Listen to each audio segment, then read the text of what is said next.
Hey TSS fam, Megan here, and I'm so excited to have Pia Mance, Thanks for having me. I know, I'm so excited. This is like long overdue. She is the founder of Heaven Mayhem.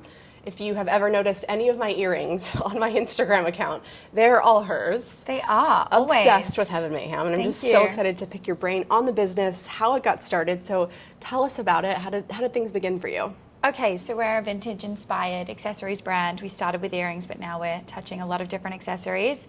And we aim to have something for everyone, just timeless accessories you can wear again and again and again. Including this watch, Including which I'm the watch, obsessed. yes. So and then good. we have our lab stone diamond studs as well. And you just hinted at Sunglasses, we unveiled that yesterday. It's launching next week. So we have something for everyone. Laptop cases, book boxes, everything. Yeah.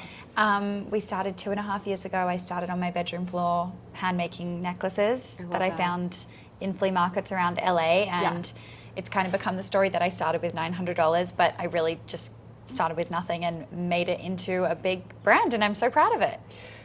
Can you, I mean, I think when someone hears that, like you started with $900. So like what was step one? Yes, you find these inspired pieces in LA market, but like what is step one? What does that actually look like? Step one was finding the pieces, buying the cord on Amazon and like tying it and wearing it around my neck and liking it. And then step two, I kind of intuitively knew exactly what to do. I had to get a Shopify subscription. It's $30 a month, so I paid for 12 months. I got a Canva Pro subscription so I could save files with a transparent background because you can't do that on the free. Yeah, PNG transparent background for like my logo and stuff.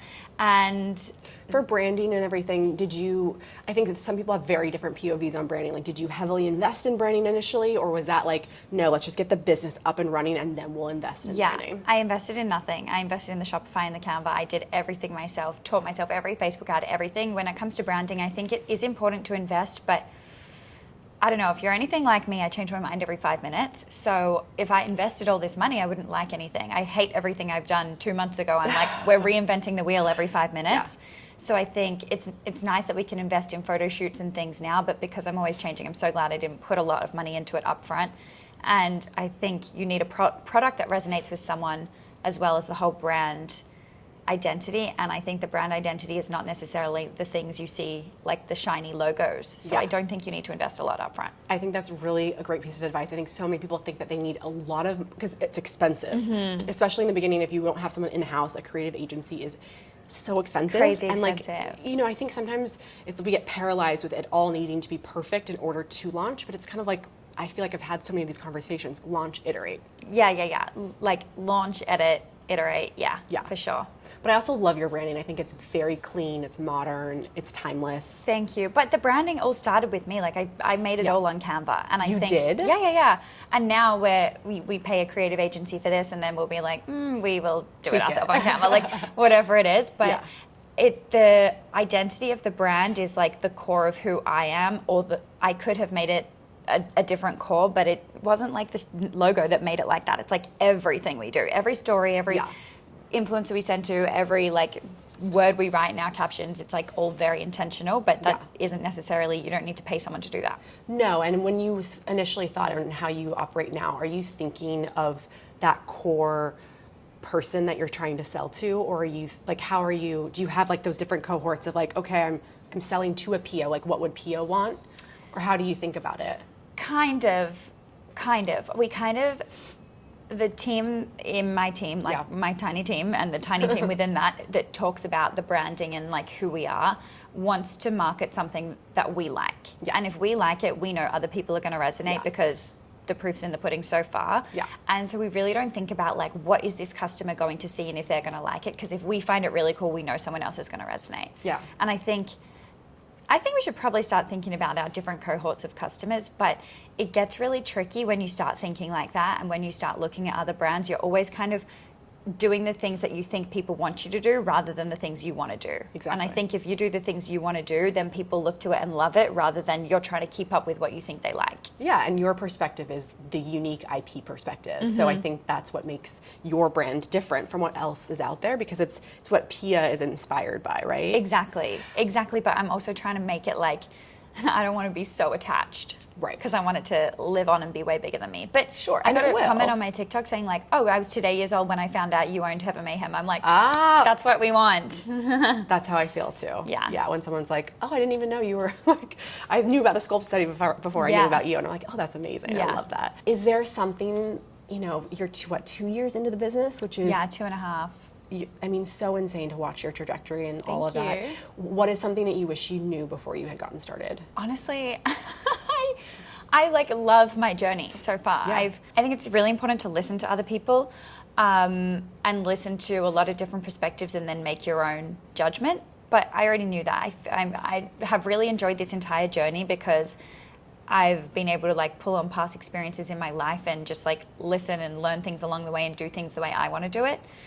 I've like loved learning the whole time. Yeah. Still learning every day. Yeah. I also think watching you and hearing you, you have a very, you're very opinionated in a good way. Like you know what you like and you know what you don't like. And I actually think, especially in the early days of a business, you can get paralyzed by all the decisions. Yeah. So it's good to kind of have that clarity of like, this Yes. is what I like and this is what I don't like, and really Yes. lean into that. Yes, I think as well, like, we were doing an interview the other day and I said to the girl who was helping me interview, I'm like, I'm nice, right? Tell her I'm nice. And she goes, well, you're very direct. And it's true, I'm really direct. I know what I want. I'm like, no, that's fugly, we're not doing it. No, that's tacky, I would never do that. Even if it's gonna bring us in more sales, it just doesn't resonate with the brand. So I think like knowing what you want is really good. I think that's amazing. That's like being direct is something I'm continuing to work on as a leader and having as a founder as well. So let's shift gears a little bit. Like, can you give me like the best piece of advice, business advice you've ever been given, and the worst piece of advice you've ever been given?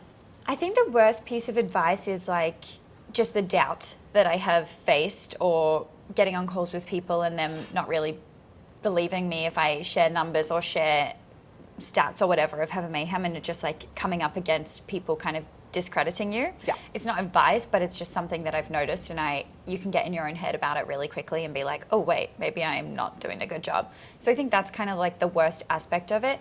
Best piece of advice, I have the worst answers to these. You don't. I feel...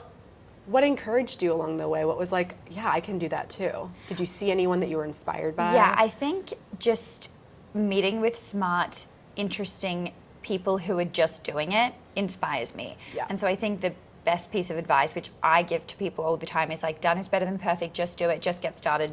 Like, refine and edit as you go. But that's the best piece of advice I can give. And like, that's what I take from other people all the time, is like, I'm like, they're just getting it done. Yeah. Yeah. We talked about this too offline. Like, I don't come from a business background. Like, I just have an innate sense for marketing. I have an innate sense of like the consumer, of like what I wanted in a workout. It didn't exist. I'm going to create it. And I'm going to create the feeling, the community that I wanted. And I think you have that for your brand as well. Yeah. And like, thank God I don't come from a business background, because the people that I employ who do, they're like, we need to plan out January 2026. I'm like, I haven't even thought of the products that we're going to drop in August, but like last year I did this and then we had the biggest launch we've ever had. So like, trust me, ideas will flow. Like, we're not doing it the way you want to do it, because I'm glad that I do it my way. Yeah, it's a fresh perspective. So you've launched recently a lot of different categories. Do you have a favorite launch or a favorite product? My favorite launch was the watch launch. It was just so exciting because we put in like so much time. We shot in Australia. We planned the teaser stories and like what we were going to put on our stories months in advance. Like, we were so excited. We did posters in New York. We did all of these things, and we really like pulled that off. We went live with a lot of exclusive press. It was just like the best launch ever. However, we're in the process of rolling out the sunglasses launch right now. So we've kind of started that. It's launching in 6 days from today. So I think the sunglasses launch might take over my favorite launch, just because we had the experience from the watch launch to apply to it, plus new perspective. Yeah. And I'm like loving the rollout. Well, by the time this goes live, that will have gone live. Can you talk about like what was a learning, anything that you learned that you wanted to take into the from the watch launch that you were like, okay, that worked, that didn't? Yeah. So we did a 11-day runway for the watch launch. So we did a few teasers, and then we announced it quite quickly. So our teaser versus announcement was like quite quick, like 4 days. And then we had 11 days before we actually launched it, which was way too long, because people were like, I want to shop it now. And for this launch, we're doing a 6-day runway. Okay. And I also think maybe that was too long. Really? Yeah, I think maybe 4 days is the sweet spot with a lot of teasers. However, for the sunglasses, we did months of teasing, like months and months and months and months and months. So So you're saying like more teases, and then when you say I'm launching this, it's a shorter runway. Yes, that's what I'm thinking. But I'll see how the launch of sunglasses goes. But that is what I think might be the new strategy. But the teasing is the best thing ever. So I always drop like Easter eggs, like months out. Like, what do you think's next? Oh, someone said sunglasses. Maybe eyes emoji, you know. And then I wear them, and people say, where are they from? And I'll say, you'll find out soon. Can't say. So it's obvious, but that it's obvious to me or like a super fan. But if you're just quickly scrolling, it's not that obvious. Yeah. And I think it's really fun because people get excited and intrigued and want to learn more. And I think the reason you wouldn't tease is because you're like, well, another brand might copy me. It's like there's literally a million sunglasses brands out there. It doesn't matter. It doesn't matter if they pull it off before us. Like people are buying Heaven Mayhem for Heaven. Yeah. So I think the teaser is just so fun. And then walk me through. I'm sorry, like I'm taking notes over here. Walk me through how you're utilizing your personal Instagram versus Heaven's. Are you calling it Heaven? It's just quicker, right? Heaven I know. Well, I sometimes call it Sculpt. Yeah. So I was just curious. How are you utilizing your personal Instagram versus Heaven Mayhem's Instagram? Where are you laying the Easter eggs, and like how are you thinking about those two brands? So we'll do on my Instagram, my TikTok. I'll do a get ready with me, and like it's like, I don't know, might have 200 views. Yeah. And then I'm like, oh, the sunglasses, can't tell you yet. So like no one's really seen, but it's just casual things here and there on my personal.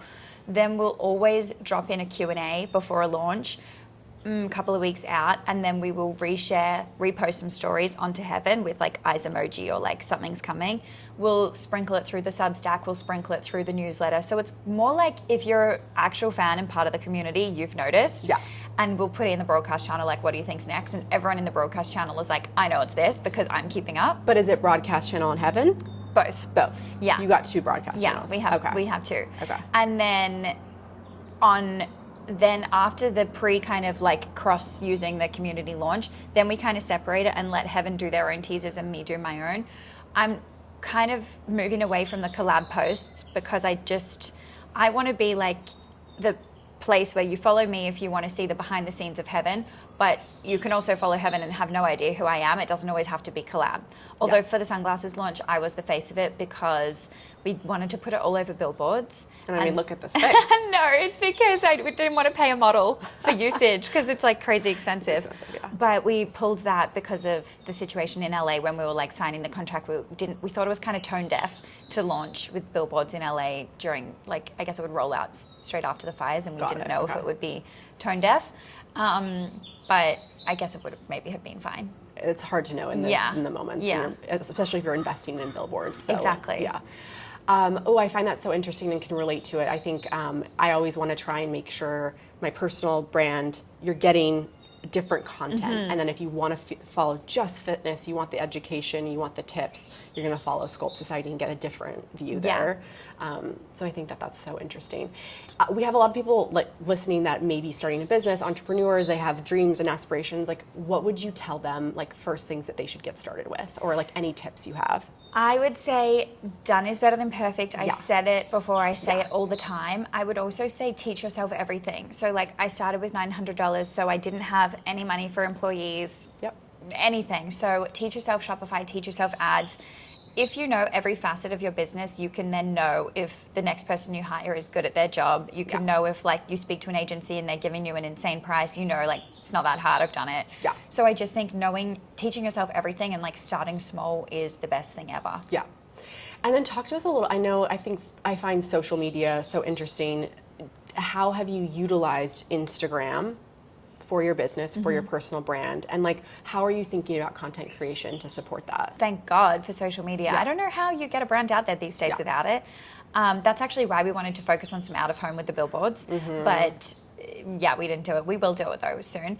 Social media has just been so pivotal, like having micro, macro celebrities wearing it, posting it, having people want to create content. And then we are very, very, very intentional with our content. Like everything we create is on brand. We almost want Heaven Mayhem to be a account that you follow for inspo. Like you like the flat lays we create, so you want to recreate it. Or like you like the outfit inspo we share, so you go to our page to figure out what to wear that night. So we want to provide value in our content, not just like promoting our products constantly. Honestly, sometimes to our detriment, because we're like, we haven't even posted our best-selling earrings in 2 months. Like that's crazy. So we do need to probably get a bit better at like it not needing to be perfect. Yeah, feeding the content needs and feeding like the marketing pushing product need. But content always comes first, and like community comes first rather than customer, which we probably as like a business need to get better at. But I think it's a really nice strategy because people like love us and follow us for us and buy Heaven for Heaven, not just the product. Yeah. And talk to me about like, you know, I run and help run 2 accounts. That's a full-time job in and of itself. I don't think people realize what goes into social media and content creation. Do you have help behind the scenes with that? I now do, but still it's a lot. Like, what goes into creating that content? Are you creating a lot of that? Yeah, I'm creating a lot of it. I also have a team. I have like one person who is on content and editing and like helping with that, kind of 2 people. Yeah. But we'll do, we have like 3 or 4 meetings a week with me too, where we brainstorm everything and then I let them run with it and then I approve everything. That's great. My personal, I do everything myself, and that's why sometimes I'm like, oh, I was in New York Fashion Week 3 weeks ago and I'm still posting today because I literally did not have time. Yeah. But I think I need some help with my personal as well. And then posting schedule for Heaven Mayhem, are you like, at minimum, I need to post 4 times a week? Like, Not what is really. We kind of just post on the feed when we see fit, when we see relevant. Like around a launch, we're posting a lot. Like yesterday, we unveiled the campaign, so we did 3 posts straight away, so it like looks nice on the grid. Yeah. To be honest, I care more about the grid than like how many posts. Got it. But we're only posting on the grid if it's like something intentional. Then on stories, we have a bit of a cadence of like, we have a day for press roundup, we have a day for UGC, we have a day for styling. So it's like kind of on a calendar for the stories. Yeah. And then we do, on our newsletter schedule as well, we have like a monthly in my jewelry box. So we highlight an individual, whether it's like someone in the community or a celeb, whatever. They do a Q&A, they send some content, and then we do just like their favorite roundup of products of Heaven and other things. And then we do a newsletter once a month. And then in between we do just like a lot of other stuff. Yeah. And then for your personal brand, is it kind of like whenever you're feeling inspired, you'll post, or you have time because you're so busy? Yeah. And I love to do a recap on my personal because I don't really post in the moment much because I feel like you're doing something, then you're on your phone. So I'll be like, this week did all of these things in one go. Photo dump. Yeah. And then your life looks so beautiful on Thanks. social. Talk to me about like, what does the actual reality of your day-to-day look like? My day changes a lot depending on what I'm doing, but I get up every day at 5. You do? Yeah. I'm either out the door or I'm in bed working for 2 hours and then I'm out the door. So it just depends. Like I got up at 5 today. I actually got up at 4 today. And then I was in bed until like 7:30 on my laptop. What time are you going to bed at? We go to bed early, like 9. Yeah, me too. Okay. And then but I'm up at like 6. and then I came here, and then maybe I'll do a meeting in the car. Yeah. I'll have some meetings at home. Then I might shower and do my hair because I've got to take some content. Yeah. And then I've got some more in-person meetings. And then I might try and do maybe a Pilates workout this afternoon. And then I have a dinner tonight with like some friends, but like work friends as well.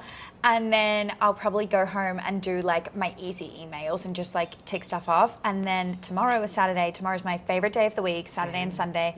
No one emails me, no one bothers me. I work all weekend. Yeah. And then I get to Monday and I love what I do. I literally love what I do so much that I never feel tired. Yeah. Like my friends will be like, are you actually going to work all weekend? Like, don't you want a break? I'm like, no, like this fulfills me more than doing anything ever else could. Yeah. So then walk me through some tips you have, right? Because I think a lot of people don't realize, right? They see a brand, they don't realize that you as a founder are working 7 days a week. Yeah. So like, do you have any hacks, tips, like things that keep you organized? Like how are you keeping that semblance of balance, even though you love what you do, which I understand, like walk me through some of those tips. Well, it's nice that my husband also likes to work a lot. So like we wake up and then we work in bed together. We'll order a coffee to the house. Yeah. We have the dog in the middle. It's like quite nice. Yeah. And like on the weekend we'll work together. So it's, at least I'm not like, you know, totally siloed. Yeah. But I try and do like productivity hacks. Like I use Monday.com. And what does that do? It just puts my to-do list nicely. And then I have other boards for like, oh, what are we doing for this event? Okay, that's all in that place. What are we doing for this? That's all in that place. We use Canva a lot for planning the content. I have like weekly scheduled calls with members of my team so I can kind of like tell them what I think, then keep them moving. Yeah. Try to do my emails first thing and last thing so that no one's waiting for me in the morning. I don't like the thought of people starting work being like, I can't really do much until I get an answer. Yeah. So I try and do those things, and then I just try and delegate like small things. Like I'm on my to-do list today / just I guess to get done is like so many different things. So I'm trying to group them. Like I have to do a ton of content, but I also have to do like some really hard emails. I have to plan a lot of collabs that we're doing, and then I have to like pay people on Venmo, and like no one has my Venmo to pay. So I'm like, we got to fix that. Like that's going to take me 15 minutes to go and pay in all these bills. I'm like, no, I don't need to do that now. So I just need to put in more steps to delegate things. Yeah, I know. I'm working on delegation too. It's a work in progress. I think it's too. When you are, I think, a self-starter, like you think you can do everything, but at the end of the day, like your time now is so valuable, and like you don't want to be spread so thin doing those tiny little tasks. Exactly. And I like a Sunday, for example, I would like to go to a hotel. I would try and do this, and then I would just only work on something creative or like something I really want to do because I feel like really inspired there. I love working in places with noise and just like honing in on what I want to focus on. So you're time blocking. Kind of, yeah. Yeah, that's great. But usually just on a weekend. In the days I'm like, don't know. And I can only design stuff on a weekend as well. I need like all day to do something. I don't want to have 2 hours and then have something else come in. Like I just need unlimited time. And sometimes I use 30 minutes and do 10 things and I'm like, wow, that was amazing. Yeah. But other times I literally need 12 hours to do 2 products. That's how I feel when I'm creating programs for the Sculpt Society. Sometimes it comes to me in like 5 minutes and I'm like, boom. And then other times I'm like, hours later, still trying to put together this leg combination. You know what I mean? Like it just sometimes sparks interest and doesn't. I think something I really love about your brand is as a busy woman, I think I almost have like a bit of a uniform during the week, right? It's like a pair of pants, a simple sweater, and I love being able to put on your earrings and just feel like I've elevated my outfit in a very simple but beautiful vintage inspired way. Yeah, it's true. You just feel like put together. You really do. And I think, do you have any tips? I think because you're such a style-ish person and have such great style, like any tips for busy, we have a lot of busy women, like how people can feel kind of put together a little bit more. Like, what are your go-to tips? I love a crisp outfit, just like something simple. You know, a good pair of jeans look good on you. You've got a good black pant, a good white tee, a good cashmere jumper, and then I just accessorize. Like we have belts, we have earrings, now we have sunnies, the watch. Like I feel I'm wearing a white t-shirt, black pants, I kind of like put my hand in my pocket, my watch pops, slick bun, add a big pair of earrings, like done, you're ready. Put the sunglasses on. I just keep it so simple, especially during the week. I love dressing up on like for a nice dinner or when I'm traveling, but during the week I wear the exact same thing. It's almost like a uniform, and then I just accessorize it. Well, because it's like the decision fatigue. Yeah. I'm like during the week I just need to be able to like feel good, but then again it's like taking those beautiful pair of earrings or the watch or whatever it is and just feeling like it just truly elevates. Yeah. I also have a section of my wardrobe with my like uniform clothes. Just like the pants, the jeans, the t-shirts, the tank tops, and like a cardigan. Oh, that's smart. Done. And then everything else is so fun. Oh, I need to do that. And also I'll have like, if I'm going out for dinner in the week and I just can't be bothered, I would just wear what I was wearing in the day. It like would look so bad without the shoes, the bag, the watch, the sunglasses, whatever. I'll wear the clear Heaven Mayhem glasses just to like jazz it up, and then a jacket, and it's like done. But like underneath is just so simple. Yeah. You could have worn that all day. Yeah. Let's talk about community. Both of us are so passionate about it. How are you interacting with your community, right? Because it was a physical product. Yes. Like, is it mostly on social? Talk to me how you're... Yeah, so we have our broadcast channels. We also really prioritizing community events this year. So we did a couple of events in New York. We did a tiny, tiny event in London. Like it was a last minute little thing, but it just gives me so much joy to meet these people. Yeah. So smart, so cool, so chic, have the best ideas. And I just like love it. It like actually fills me up. Yeah. Like I get more out of it than them. Absolutely. And I don't know if you feel this way, but sometimes you kind of forget. I mean, you don't forget, but I think when you see your community in real life with them wearing your product, it's like, No, I know. The most exciting thing. They'll talk to me about the earrings, like, oh my gosh, so I got the mini knots for my mum. Yeah. And then obviously I have the tabbies and the ribbed, but I was thinking of getting the reed hoops. What do you think? I'm like, how do you know all the names? Yeah. Like, how do you know everything? Or like another girl in the community is like to that, oh my God, I haven't seen those ones in person yet. Like, I have the vase in silver though. Like, I'm like, you guys blow me away, because I guess when you're trying to focus on the business, you're like numbers, followers, you know, you're kind of removed. Yeah, and you're then, like in tunnel vision. yeah, you know? and you see them in real life and you're like, wow, I'm actually creating these products for you. It's the best feeling in the world. Yes. So 2025, more community events, more pop-ups, more all of it. Pop-ups, in person. We haven't actually done a pop-up, but I like the idea of doing an event where people can touch and feel, but there's no pressure to buy. Totally. It's not like, I think I need to get a bit better at business, but I just love doing things for the people. Yeah. But definitely more community events like walks, workout class, grab a matcha, dinner, lots of different things. Yeah, I want to do so many things and just like hang out and have fun. Yeah. Also, I've noticed in LA, every weekend, if we're not working, we're like, what should we do? Like, it's nice when there's something to do. Yeah. So I feel like everyone kind of, you know, hangs around, walks into shops. I'm like, it'd be nice to offer people like, come here for a matcha. Yeah. And like, let's talk and chat. And how special is it that you have like a direct line of communication with your community? It's incredible. What do they want? What do they need? Like, that's amazing. And also, it's so nice that they come and then they make friends and they leave together and they swap Instagrams. It's like the nicest thing ever. I love that. Yeah.